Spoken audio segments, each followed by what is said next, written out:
Dissociative identity disorder is a coping mechanism that a lot of people that have been under trauma go into another alter or another personality to cope with different things that are happening in their lives. So I think a lot of doctors have used the term that most young kids develop it when they're young through trauma. And I differ with them a little bit. I think you can develop dissociative disorder at an older age, at an adult or a teenage stage. The cause may have been when I was a child through being abused in some sense by bullies, being afraid of the dark. I think being a little bit on the shy side in the sense that I didn't like who I was because of being overweight, having a stutter problem.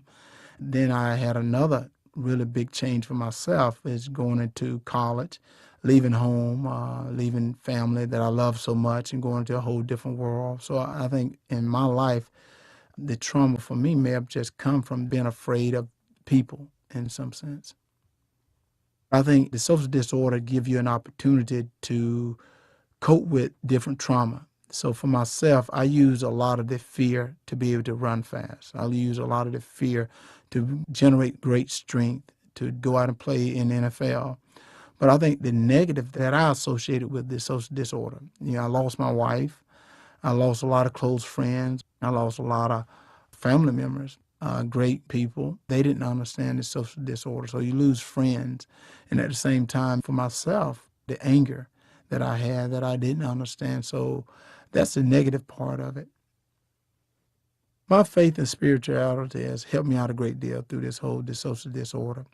Without that foundation that my parents gave me, I have in knowing the Lord Jesus Christ, knowing who he is, how he sacrificed himself for me, I don't think I could have done it. And I talk about it in Breaking Free.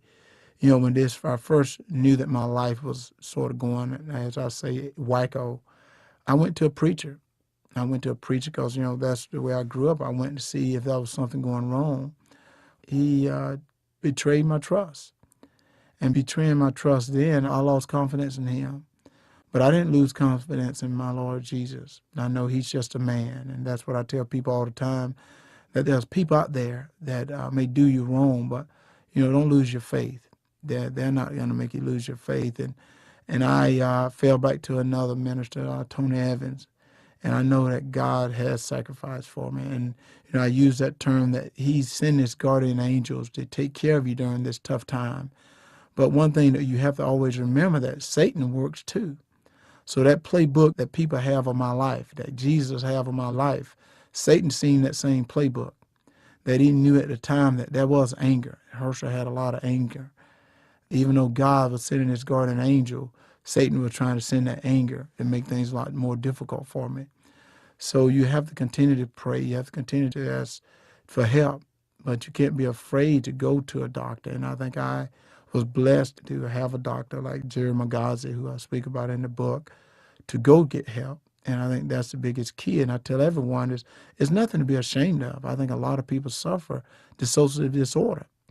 And I make light of it. I make light of it because we all have problems. We all struggle. But it is okay to struggle. The problem you have is if you give up. Giving up is not going to get help. Giving up is just saying, oh, I'm going to hide. I'm going to be ashamed. They've demonized dissociative disorder through the movie Sybil, through Three Faces of Eve, but that's not like it. What I say is dissociative disorder is just life, coping with trauma, coping with things, but coming out, you're okay.